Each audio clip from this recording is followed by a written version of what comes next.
What if a simple train ride turned into the most chilling night of your life? Canon Parfitt took in a deep, shaky breath, his chest rising slowly as the cold air stung his face. Running for trains at his age, well, it wasn't the most sensible way to spend an evening. His once youthful, slender figure had slowly betrayed him, and now the slightest exertion left him gasping for air. He chuckled softly, though the sound was strained, as if even laughter itself was a test. "My heart, you know." He would often joke, though there was always a nervous twitch in his voice when he said it, as though afraid the joke might soon become a grim reality. He eased into the plush seat of the first-class carriage with a sigh of relief, the warmth of the carriage a welcome comfort against the biting cold outside. Snowflakes fell outside the window, creating a quiet, ethereal backdrop to the journey. A long nighttime train ride. He had been lucky to get a corner seat, for it was a miserable affair to travel otherwise.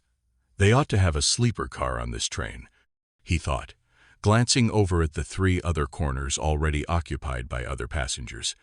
It was then that Canon Parfitt noticed the man in the far corner, his eyes twinkling with a hint of recognition. The man's smile was polite, yet somehow knowing, as if they shared some unspoken history. Canon's weary gaze took in the clean-shaven man, his sharp features and gray-speckled temples giving him an air of authority. He was a man who looked like he knew things secrets. Perhaps. Lawyer, thought Parfitt, a man of reason. "Well, Parfitt," the man said, breaking the silence with a voice that carried a touch of familiarity. "You had a run for it, didn't you?" Canon Parfitt straightened slightly, though his chest still fluttered with the remnants of the sprint. "Very bad for my heart, I'm afraid," he replied, trying to muster his usual dignified tone. He glanced at the man, trying to place him. "Quite a coincidence meeting you, Sir George. Are you heading far north?" "Newcastle," Sir George answered. His voice clipped, his eyes never leaving Parfitt's face. He leaned slightly forward, as though about to say more, but then paused. "By the way, do you know Dr. Campbell Clark?" The name struck Parfitt with an almost physical jolt. He had heard of Dr. Campbell Clark, everyone had. The man was at the forefront of his field, a physician and mental specialist whose book, The Problem of the Unconscious Mind, had taken the scientific world by storm. A genius, the Canon thought, but a dangerous one. The man sitting across from him gave a small nod.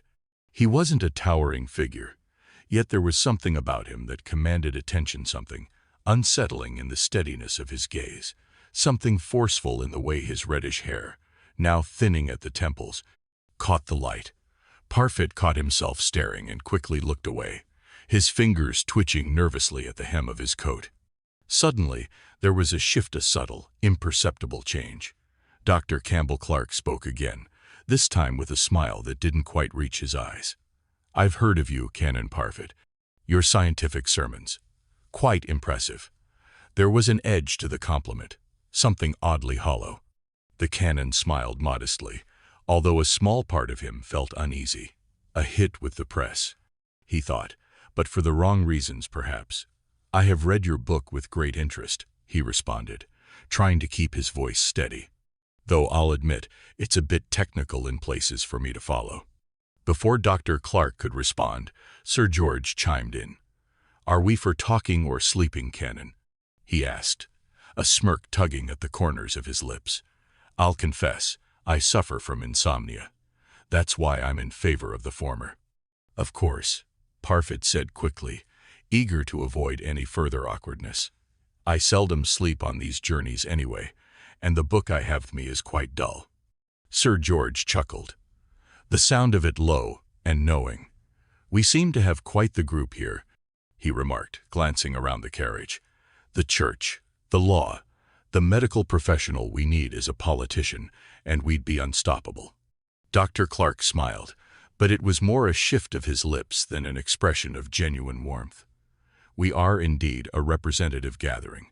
But," he added with a flicker of intrigue in his eyes, "I think there's another point of view that you've missed."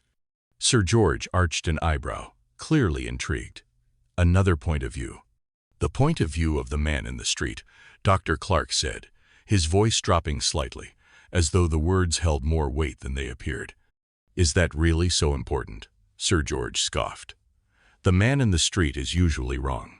Ah, doctor. Clark leaned in, his voice lowering even further. But that's exactly it. The man in the street has something that all expert opinion lacks: the personal point of view. You see, gentlemen, he said, his eyes flashing with something almost predatory. In the end, you can't escape the raw surface of personal relationships. All the medical knowledge, legal expertise, and theological understanding won't save you from the basic truth. People don't live in textbooks. They live in reality. The Canon felt a chill run down his spine. Something about the way Dr. Clark spoke felt wrong, like the man had seen something he wasn't supposed to see. A beat of silence hung in the air, thick and heavy. Could it be that Dr. Clark is right? Parfitt wondered, his thoughts swirling. But just as he was about to speak, the conversation took another sharp turn. Dr. Clark leaned back in his seat, his eyes narrowing slightly. You see, he continued, the thing about nerves. He turned his gaze directly onto Canon Parfitt now. People like you are quick to dismiss them. But it's more than just nerves, Canon. It's everything. It's the raw, unfinished business of the mind. Before Parfitt could respond, Dr. Clark added something that struck like a cold gust of wind. And in your case, he said, his voice laced with a chilling certainty, it's not just your heart that's in trouble. The words hung in the air, unsettling and unresolved. Canon Parfitt's mind raced. Was the doctor implying something deeper, something far darker? Cliffhanger ending. And as the train rattled on through the snowstorm, Parfitt couldn't shake the feeling that something was watching him. Or perhaps, more chillingly, someone was already here, waiting. The shadows inside the carriage felt a little darker, and the night felt a little colder. Are you so sure? The doctor's voice broke through the silence, his tone grave and deliberate. That there's only one occupant in this structure. He gestured vaguely around the room, the dim light from the lantern casting shadows that danced across the walls. This house, this desirable residence to be let, furnished for 7, 21, 41, 71, whatever it may be, the years slip away unnoticed. And in the end, the tenant moves his things out little by little, bit by bit. He leaves, and down comes the house, crumbling, a mass of ruin and decay. He leaned forward, his eyes gleaming in the darkness. You're the master of the house, we'll admit that. But tell me, aren't you ever conscious of the others? The ones who come and go, unnoticed, but who leave their mark. Soft-footed servants, hardly noticed, except for the work they do. The work that you can't quite recall having done yourself. The lawyer, Sir George Durand, chuckled dryly, unfazed. My dear Clark, he drawled, you make me uncomfortable. Is my mind really a battleground of conflicting personalities? Is that the latest science? The doctor shrugged, his gaze never leaving Sir George's face. The body is, he replied in a calm, almost indifferent tone. If the body, why not the mind? Ah, wonderful science, murmured Canon Parfitt, a smile tugging at the corner of his lips. I can already see a most interesting sermon coming out of that idea. But Dr. Campbell Clark wasn't finished. He leaned back in his seat, the momentary excitement fading into something darker, more unsettling. As a matter of fact, he said, almost absent-mindedly, it's a case of dual personality that takes me to Newcastle tonight. A very interesting case. Neurotic subject, of course, but quite genuine. Dual personality, Sir George repeated thoughtfully, the idea lingering in the air. I believe it's not so very rare, is it? There's often loss of memory involved, isn't there? I heard something about it in a case in the probate court just the other day. The doctor nodded, his eyes glinting as though he were savoring the next part of his tale. The classic case, he agreed, was that of Felicie Bolt. Perhaps you've heard of it. Canon Parfitt leaned forward slightly, intrigued. Of course I have, he said. I remember reading about it in the papers, but that was quite a long time ago, 7 years at least. The doctor's gaze grew distant, as though recalling a forgotten memory. Indeed, he said, Felicie Bolt became one of the most famous figures in France. Scientists from all over the world came to see her. She had no less than 4 distinct personalities. They were known as Felicie 1, Felicie 2, Felicie 3, and so on. His voice lowered with each personality he named. And yet, were they all truly separate? Or was there something more sinister at play? Sir George raised an eyebrow. Was there not some suggestion of trickery, especially with the later personalities? The doctor's lips curled into a wry smile. Well, he said, Felicie 3 and Felicie 4, their authenticity was somewhat open to doubt, but the main facts remain. Felicie Balt was a Brittany peasant girl, born into tragedy. A father who strangled her mother in one of his drunken rages. A mother who, in her own right, was mentally defective. Felicie was only 5 when she was left an orphan, and that was when things took a darker turn. The Canon shifted uncomfortably in his seat, his mind racing as the story unfolded. What happened next? He asked, his voice barely a whisper. The doctor's expression darkened. Felicie was taken in by an English lady, Miss Slater, who ran a home for destitute children. Miss Slater did her best, but Felicie was different. Abnormally slow, clumsy, and unable to grasp even the most basic tasks. It wasn't long before Felicie was placed in domestic service, though she never stayed long, due to her laziness and, well, her peculiarities. But what became of her? Sir George asked, his curiosity piqued. The doctor paused, his eyes narrowing as though weighing the significance of his next words. A photograph was taken of Felicie when she was 17. It showed her as a heavy-set, loutish peasant girl, nothing remarkable about her. But 5 years later, something changed. Felicie fell ill, severely ill, and upon her recovery, strange phenomena began to manifest. Canon Parfitt leaned in, his interest growing by the second. What kind of phenomena? Felicie 1, the doctor continued, was much like the Felicie we knew before. She wrote French poorly, couldn't speak any foreign languages, and was utterly uninterested in music. But then there was Felicie 2, a stark contrast. She spoke Italian fluently, German with some skill, and her French was flawless. She could discuss politics and art with ease, and her passion for the piano was unmatched. It was as though a completely different person had taken her place. But it gets stranger, doesn't it? Sir George said, almost breathless. Dr. Clark's lips twitched, as though he'd been waiting for that question. Oh yes, Felicie 3. She was the most perplexing of all. Intelligent, yes, but morally corrupt in ways no one could have predicted. She was a woman of the world, as they say, immersed in the Parisian demi-monde. Her language was foul, her opinions radical. She railed against religion, against society, against everything that had once been her world. And then, Canon Parfitt urged, his voice tight with suspense. Finally, the doctor said, his eyes gleaming in the lantern light. There was Felicie 4, a completely different creature, almost half-witted, and claiming to have the gift of clairvoyance. But her authenticity, that's where the questions arise. Was she truly another personality? Or was it simply a trick, a deception? At that moment, the Canon noticed something peculiar. Dr. Clark had stopped speaking, his eyes no longer focused on them but on something someone seen.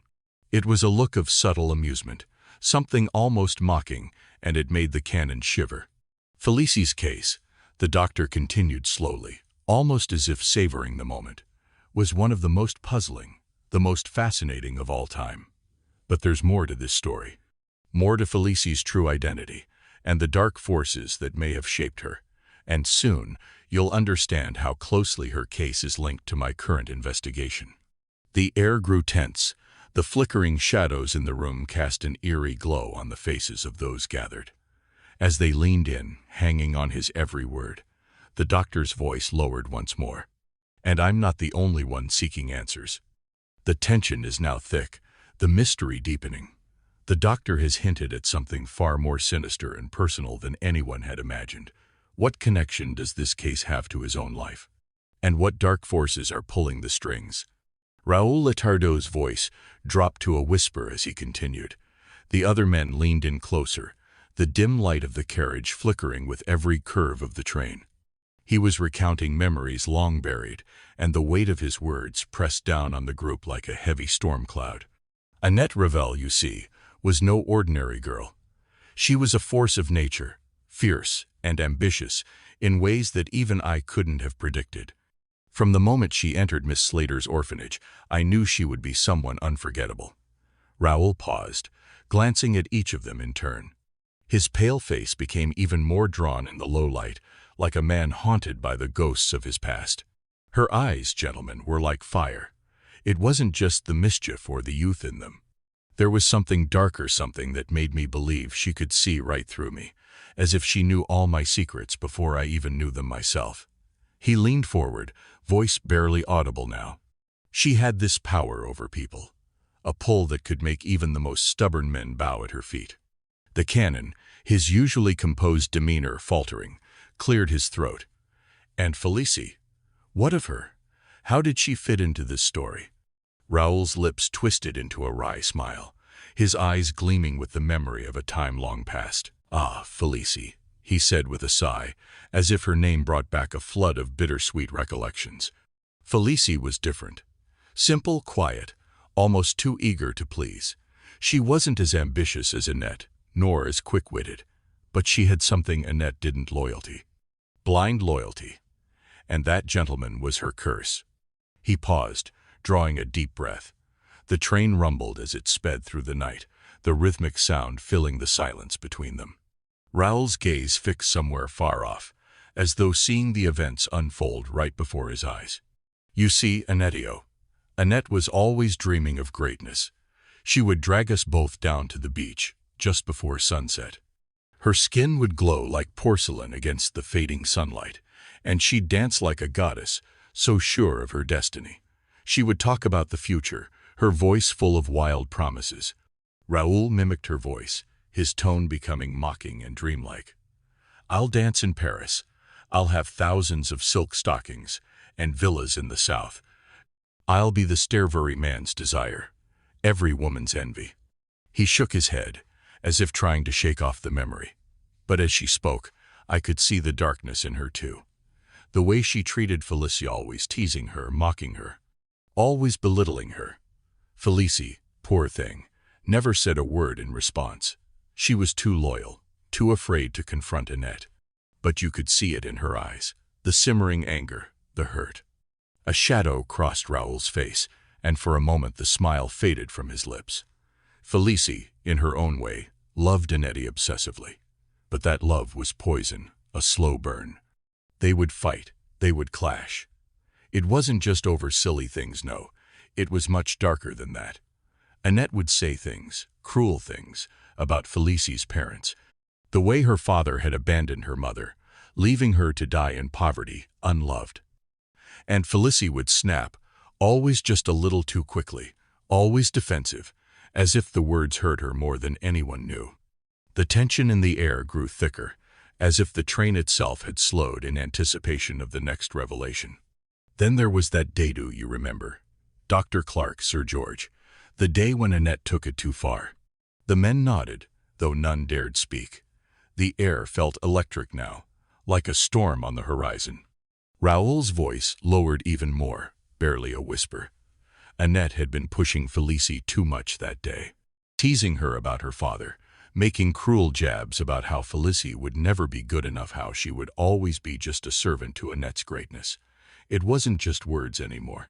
No, that day, something in Felicie snapped. Raoul's eyes met theirs with a sharp intensity. What you don't know, what no one knows, is that Annette pushed Felicie one time too many. And in that moment, something inside Felicie changed. It wasn't just anger, it was a deeper, darker emotion that had been growing inside her for years. The men sat still, the words hanging heavily in the air. Raoul's expression grew colder, more distant as he continued, the weight of his own memories pulling him deeper into the past. Annette. She had no idea what she had unleashed. That night, we went to the beach as usual. Annette danced on the sand, laughing as always, but Felicie was different. Silent, watching, and then when Annette collapsed on the sand, exhausted, she turned to Felicione last time. She mocked her, as she always did, calling her nothing more than a clumsy servant. But this time, Felicie's eyes were different.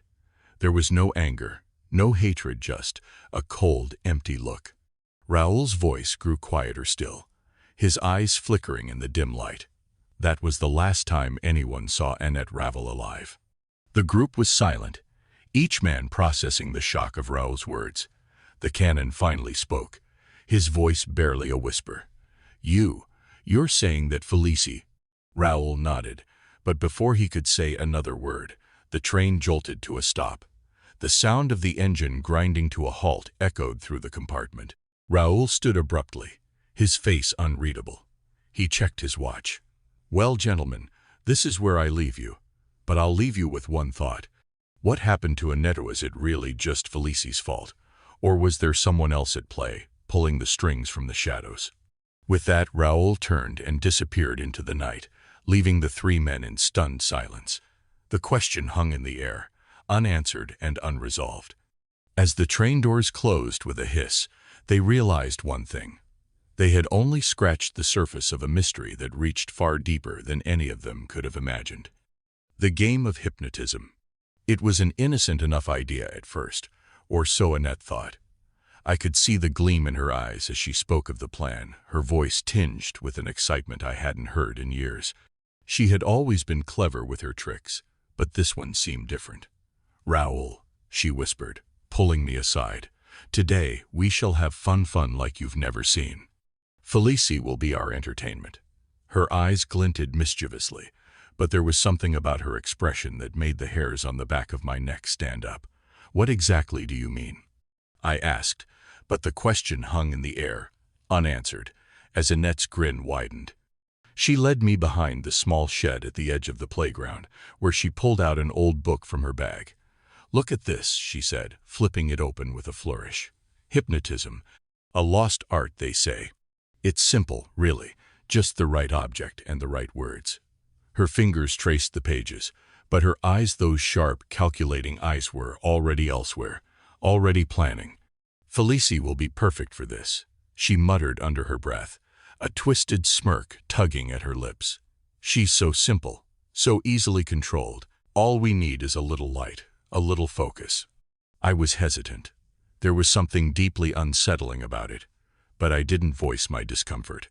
I watched, entranced in a strange way, as Annette arranged a small brass object-me-bed's knob, of all things in the ground. "Focus, Felicie," Annette instructed, her voice sweet but laced with an undercurrent of malice. "Look at it. Do not take your eyes off it." I saw the way Felicie stared at it, her eyes wide and vacant, her breathing slow, as though she were already slipping into a trance. "Do you really think this will work?" I asked, but Annette's laugh was hollow. "You'll see. The book says so. Trust me, Raoul, you'll see. It's harmless." Yet, as I watched, a creeping sense of dread began to build within me. This was no harmless joke. It felt like a game with no rules, a game whose consequences we couldn't yet see. Felicie's blank stare seemed to deepen. Her eyes, once dull and empty, now gleamed with something darker. "I will do what you say always, Annette," she muttered, her voice eerily monotone. Annette's smile widened. And then everything changed. The playful prank turns dark. The moment Felicie stepped into the playground with that odd, half-eaten candle in hand, the laughter began. It was like a wave breaking on the shore, rising higher with every step she took. "Felicie, what's that you're eating?" one of the children teased, their voice dripping with mockery. "Is that a cake? What is it, Felicie?" they asked, their faces contorted with barely contained laughter. She blinked at them, confused, and with a slow, deliberate motion, she took another bite. I could barely hold back my own laughter, but the unease was still gnawing at me. This was meant to be a joke, wasn't it? Just a harmless trick. But as the minutes passed, and Felicie's solemnity deepened, something in me shifted. The joke, once amusing, now seemed sinister. She wasn't laughing.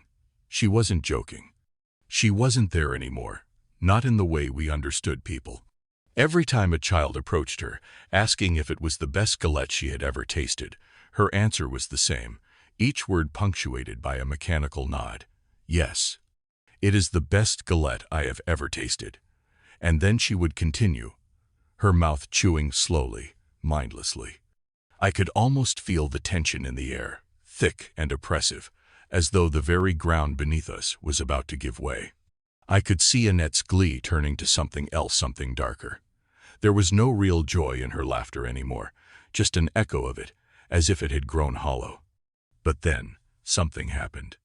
Felicie's revelation. The wind shifted, carrying with it the faintest sound, the sound of Felicie's voice, quiet, but filled with a new resolve. "What am I doing here?" she whispered, her eyes flicking between the candle in her hand and the children who continued to laugh, the mocking words still ringing in the air. Her expression shifted from confusion to a deep, dawning awareness. The laughter faltered. Annette's eyes darted nervously, as though she had just realized the same thing I had. This was no longer a joke. Suddenly, Felicie stood up straight, and in a moment of chilling clarity, she turned toward Annette. Her voice was cold, but it was steady, unshakable. "So it is you. It is you who have made me ridiculous. I seem to remember." Her gaze narrowed as she stepped closer, the shadows deepening in her eyes. "I will kill you for this." The playground fell into silence. My heart pounded in my chest, the sound deafening in my ears. Annette, for the first time, looked afraid. She backed away, her eyes wide with terror. A quick glance toward me. "Raoul, help me," she cried, her voice breaking.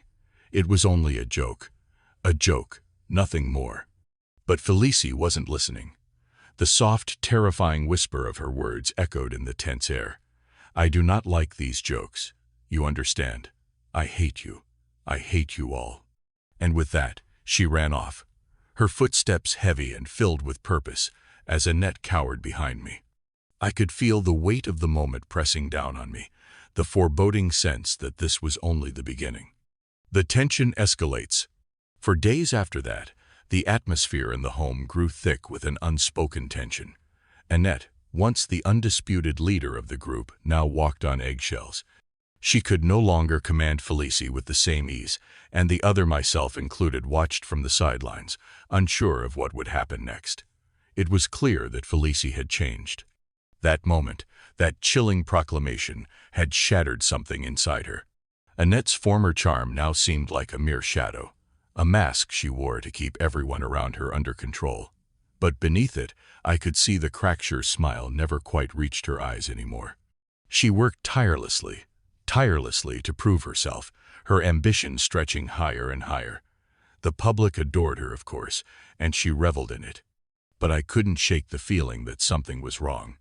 I didn't know why, but I knew deep down that Felicie wasn't done yet. The day I saw Annette on that poster, smiling triumphantly beneath the bright lights, I couldn't ignore the feeling of dread that washed over me. I had returned to Paris, but the unease, the strange pull of unfinished business, gnawed at me. There was more to this story, and I was just beginning to understand that it was far from over. The cliffhanger. I walked into that theater, following the poster's invitation as though it were a summons. I watched her perform Annette, with all her polished charm and alluring grace, dazzling the audience. But when I approached her dressing room afterward, it was not the reunion I had anticipated. A man stood beside her, a protector, someone who had never been part of our past. Who was he? Why was he here now, in this place where everything had started? Annette's smile was still as bright as ever, but in the back of her eyes, there was a flicker of something darker, a secret she hadn't shared, a truth that still lurked beneath her perfect exterior. I could feel it, something was about to break. And that's when I realized, this wasn't just about Annette anymore. It was about something much bigger, something that neither she nor I could escape. The game had changed. And in the end, I feared I might not be able to survive it. What will happen when the past catches up with Annette? Will Felicie's revenge be as final as she promised? The twisted web of manipulation, ambition, and danger is far from over, and the next move could change everything, forever. Annette's grip on life was becoming frayed, a thin thread straining against an inevitable pull. The garden had turned into a twisted reflection of her own fractured reality. She lay there in the damp night air, staring up at the sky as if the stars might grant her some mercy, some reprieve. Yet her face pale, gaunt, her eyes feverishly bright told a different story. The once vibrant woman now appeared fragile, like a wisp of smoke dissipating into the cold night. I watched as she forced herself to sit up, every movement a laborious struggle against her own body, against the sickness that was clearly consuming her. There was desperation in her gaze, a flicker of defiance. She clung to life the way a drowning person clings to a floating piece of driftwood, but it was only a matter of time. It couldn't last forever. "I will live, Raoul. I will. I've decided," she whispered, as though convincing herself more than me. "You'll see. The doctors are wrong. I won't let them take me. Not yet. Not like this." Her voice wavered, and then the coughing started again, sharp, ragged, almost violent. She coughed until her body shook, and I thought for a brief moment that she might shatter. But then she stilled, her chest heaving, and with a weak smile she whispered, "See? I'm better. I'm already better, Raoul. Just give me time." Her eyes, those fevered, pleading eyes, shelled mine, as if trying to communicate something beyond the words. A need, a hunger, to be saved. But it wasn't only her body that was dying. I could see it in her demeanor, the way she shifted, nervously, like a person trapped in a dream they couldn't escape. Something had broken in her long ago, and now it was all collapsing. And yet, beneath it all, there was that laughable, almost terrifying arrogance. She believed she could will herself to live. She believed her will could make her invincible. It was a falsehood she had built, an armor she wore to hide from the truth of her inevitable fate. But that belief, fragile as it was, somehow clung to her, making her seem even more tragic, more pitiful. It was then that Felicie entered, carrying a tray with a glass of hot milk, her expression unreadable. There was something in her face, a knowing, almost a quiet satisfaction, as she handed the glass to Annette. She didn't speak. She simply watched as Annette drank, her eyes flicking back and forth between us. The tension in the air thickened. Annette, eyes narrowed, set the glass down with force, causing it to shatter on the stone floor. "You think I don't see it, don't you?" she hissed, her voice now harsh with emotion. "You think I don't know what you feel, Felicie. You want me to die. You can't wait for me to vanish, so you can claim what's left." Felicie didn't flinch, didn't even blink. She stooped to pick up the broken shards of glass, her movements almost mechanical. "You are nothing but a sickly child clinging to illusions," she replied in her calm sing-song voice. "What difference does it make? You will die. And when you do, I will still be here, strong, healthy, untouched by fate." Her words dripped with an unsettling kind of coldness. The words seemed to hang in the air like a death sentence, thick and suffocating. Annette's breathing grew erratic. She suddenly sat up straighter, her eyes wild, her lips trembling with a strange energy that I couldn't quite place. "You think you're better than me, don't you? You think you'll live forever? You think you deserve that strength? Let me show you how fragile you really are, Felicie." Before I could react, Annette's voice became honeyed, coaxing, like a serpent ready to strike. "I could make you bend to my will, you know. I could have you kneel before me. Right here, right now." Felicie froze, her gaze faltering for just a second.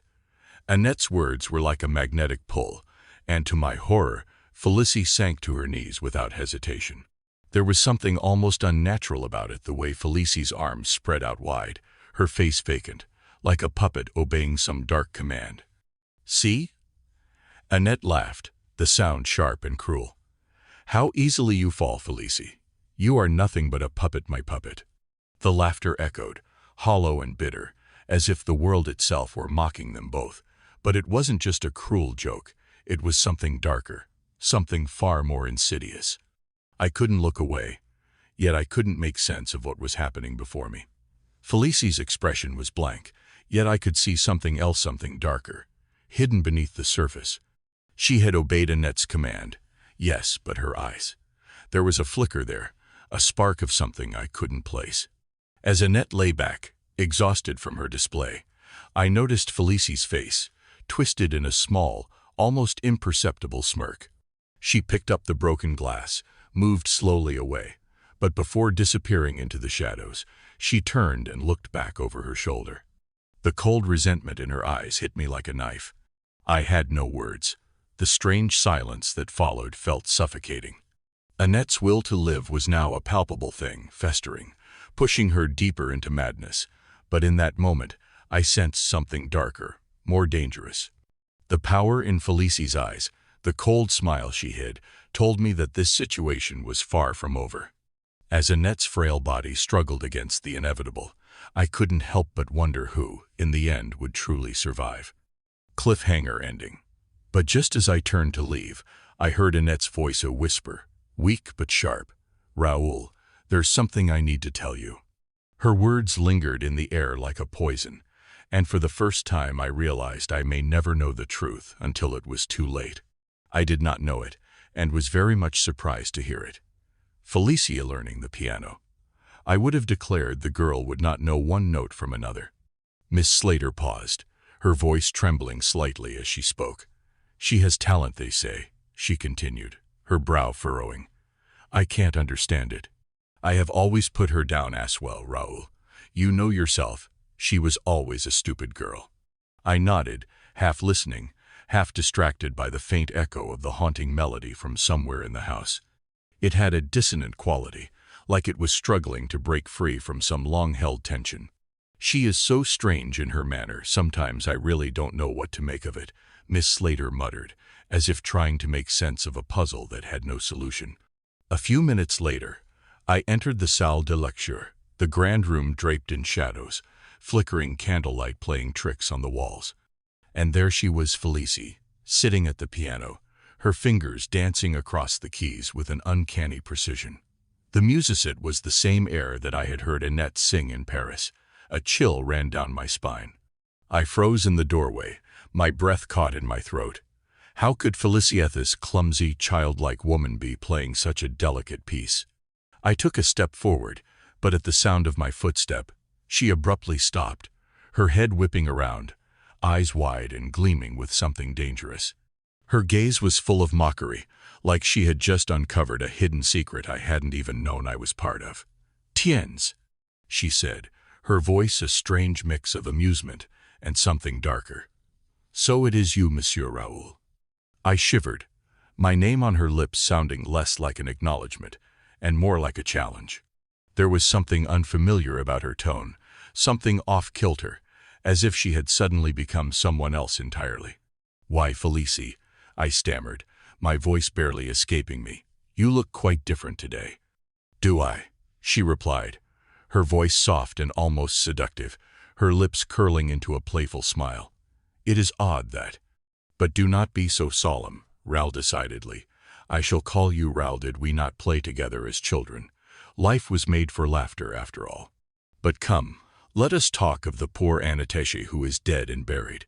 Is she in purgatory, I wonder, or perhaps somewhere else?"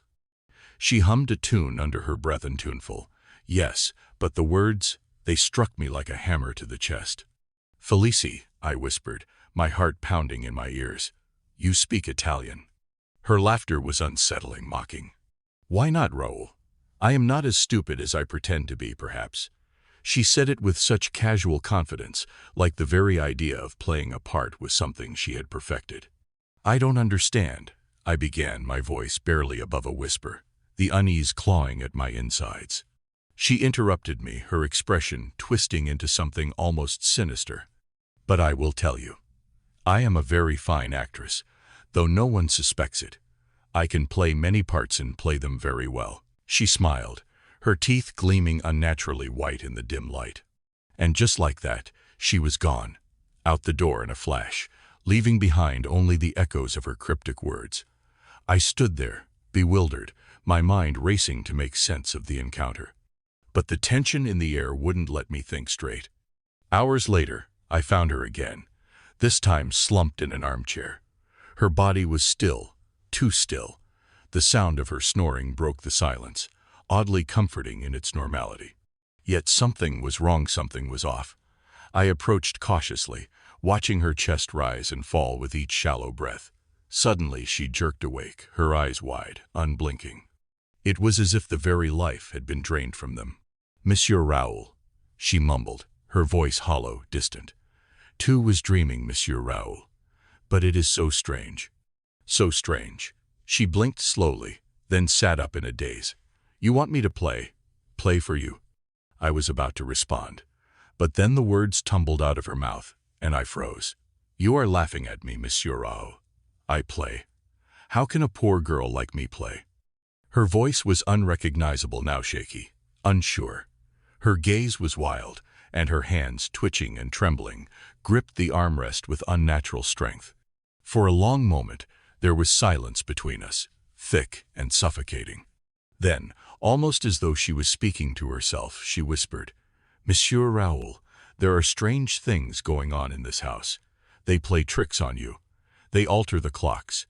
Yes, yes, I know what I am saying. And it is all her doing." "Whose doing?" I asked, my voice barely above a murmur, suddenly afraid. "That Annette's, that wicked one's. When she was alive, she always tormented me. Now that she is dead, she comes back from the dead to torment me." I stared at her in shock, the weight of her words sinking in. Felicie's eyes widened further, her body trembling violently. "She is bad, that one. She is bad, I tell you. She would take the bread from your mouth, the clothes from your back, the soul from your body." Her words became a shrill scream, and I recoiled, stepping back in confusion and fear. Her eyes were frantic, and for the first time, I saw the raw terror beneath her facade. "She will drive me away altogether. What will I do? What will become of me?" The words were not hers, but something far darker, something unspoken. Her voice rose into a shriek, filling the room with a frenzy of panic. Suddenly, the madness stopped. She smiled an unsettling, crooked smile. "If it should come to it, Monsieur Raoul, I am very strong with my hands, very strong with my hands." She raised them slowly, revealing fingers thick with tension. They were twisted, like tools meant for something far darker than playing a piano. The nausea hit me like a wave. And then, just like that, it ended. Felicio gone from my life, and I went abroad, leaving everything behind. I returned years later, only to find a dark twist to her story in the papers. Sudden death, mysterious circumstances, and a life forgotten too quickly. Tonight, hearing the details from you gentlemen, I wonder if Felicie and Annette were one and the same. The train suddenly slowed, a hollow sound of the brakes scraping against metal. I snapped back to reality, but something had changed. The silence felt heavier now. The man in the corner sat up straight, his eyes narrowing, every word they spoke to each other now laden with suspicion. The lawyer leaned forward, his voice low, almost a whisper. "What's your theory?" But before anyone could respond, the doctor's gaze fixed on me, unblinking, intense. And then, in the blink of an eye, the Frenchman stood up, his chair scraping the floor. His hand reached for the door. "Gentlemen, I say to you, Felicie Balt's story is Annette Ravel's story. You didn't know her, but I did. She was fond of life, and now, I wonder if she's found a new way to torment us all." With a sudden motion, he slapped his hand on the Canon's stomach. The Canon flinched, his face twisting in confusion and fear. "Tell me," the Frenchman's voice was chilling, "if you find a burglar in your house, what do you do? Shoot him, do you not?" "No," the Canon cried, his voice cracking. "No, indeed, I mean not in this country." But the Frenchman was already gone, the train's door slamming behind him. The carriage was silent now. The doctor, the lawyer, and the Canon sat in stunned silence, the fourth corner vacant. And in that silence, the unsolved mystery of Felicie and Annette lingered, filling the air like a poison, leaving us all with the same chilling thought. What was the next step in their twisted game? Open-ended question. What do you think Dr. Clark knew about Canon Parfitt?